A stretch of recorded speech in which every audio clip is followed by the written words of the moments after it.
ये समय रूपी घोड़ा दौड़ा जा रहा है, दौड़ा जा रहा है। और देखिए समय जब निकल जाता है ना तो पश्चाताप के सिवा कुछ हाथ नहीं लगता। इसीलिए मैं बार बार कहता हूं, एक पंजाबी कवि हुए नथा सिंह, जिन्होंने कहा कि जीवन गुजर गया तो जीने का ढंग आया ना।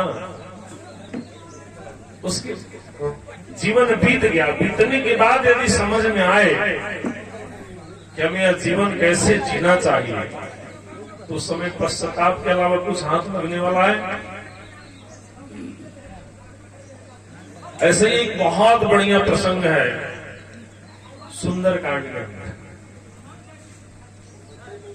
और अभी का प्रसंग देख के मुझे लगा कि यहीं से शुरू करें। सुंदरकांड के 57 दोहा के बाद का ये प्रसंग है। आज गांव गांव में सुंदरकांड की पाठ होती है, करने वाले भी बहुत हैं और करवाने वाले भी बहुत हैं। बहुत सारे लोग ये कहते हैं कि ब्याह जी इतना जल्दी करे के बाद कि बेरा डूबे से पहले और आ जाए, काहे कि बहुत लोग के खियावे के बाद न्योता दिया गया। आई भखौती बा, भखौती उतार देगा तो भखौती में बखा जा रहा भाई लोग अपने एलबनी कह है, जैसे खेत में बैल जाला बह है, अपने एलबनी कह है, अपने कहीं सुधाई है। आप बाद में पंडित जी के फोन कर दिए, होन करा दिए, नोरा जी बात कर दो। लेकिन देखिए सुंदरकांड वास्तव में बड़ा सुंदर ज्ञान से भरा हुआ। और 3 दिन जब बीत गए, कहा समुद्र के किनारे, और देखने की कोनो संभावना नहीं थी कहीं से दिखाई दे कि अब क्या हो या ना हो। तो भगवान कहने की देख, हे लक्ष्मण 60 सन बीनाया कुटिल सन प्रीति,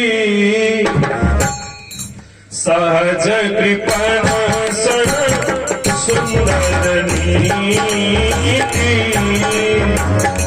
आप कहते हैं 60 संग विनय। 60 जानते हैं किसको कहते हैं? किसको कहते हैं? 60 माने मूर्ख। आप लाख उसको बताने का, समझाने का प्रयास करिए, लेकिन आपका वो बात समझता नहीं, मानता नहीं है, उसे कहते हैं क्या? 60। लेकिन देखिए 60 भी सुधर जाता है।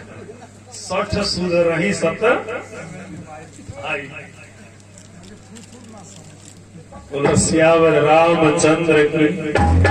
लेकिन भगवान कहे कि देखो 60 सन विनय, उसके सामने आप कितना हाथ जोड़िए, अनुनय विनय प्रार्थना करिए, पर वो मानता। कुटिल संग प्रीति,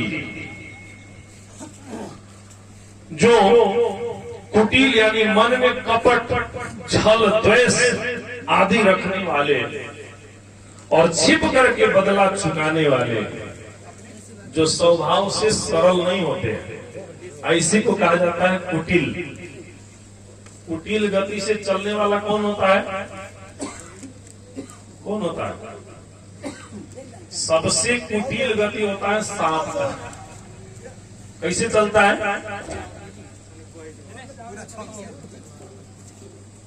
तो आपने कहा कि हे लक्ष्मण कुटिल सन प्रीति, ऐसा वो टिकाता रहता है कि कब दाव आए और कब इसको पलट। ऐसे व्यक्ति से आप कितना हो प्रीति यानी प्रेम करिए, वो कभी आपका नहीं होगा। वो तो अपना टाइम देखता रहता है।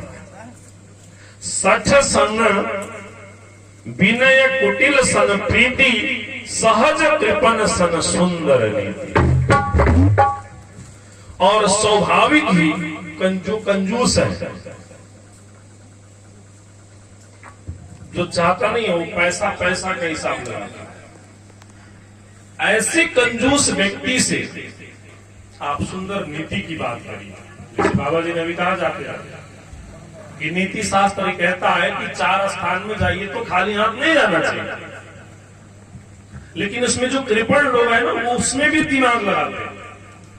सत्संग में जाना है, हमने सुना महात्मा जी संत लोग कहते हैं कि सत्संग में खाली हाथ नहीं जाना चाहिए, गुरु के पास खाली हाथ नहीं जाना चाहिए, मंदिर में खाली हाथ नहीं जाना चाहिए, और अपने इष्ट मित्र कुटुंब के पास खाली हाथ नहीं जाना चाहिए।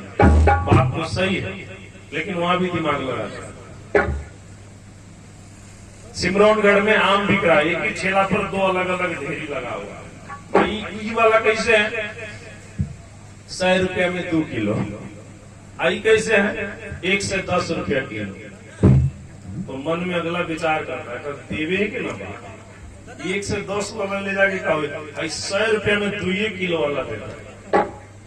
हाय हाय, कहां लेके जा रहा है? आज सनातन धर्म की रक्षा है, प्रचार है। महीना में एक दिन हम लोग सत्संग करते हैं, उसमें कुछ भगवान के नाम पर कुछ लेकर के जाएंगे भोग। अब देखिए यहाँ भी थोड़ा विडम्बना है, बहुत लोग कहते हैं कि प्रसादी लेके जाएगा। प्रसादी बाजार में कहीं मिलता है? पैसा से प्रसादी कभी नहीं मिलता है, भोग मिलता है, फल मिलता है। लेकिन जैसे आपके मन में हुआ कि हम भोग खरीदते जा रहे हैं, भगवान को भोग लगेगा तो प्रसाद बन जाता है। अपने खाने के लिए, जिस परमात्मा ने आपको रहने के लिए छत दिया, जिस परमात्मा ने आपको अपने पेट भरने के लिए दिया और अपने बच्चों के लालन पालन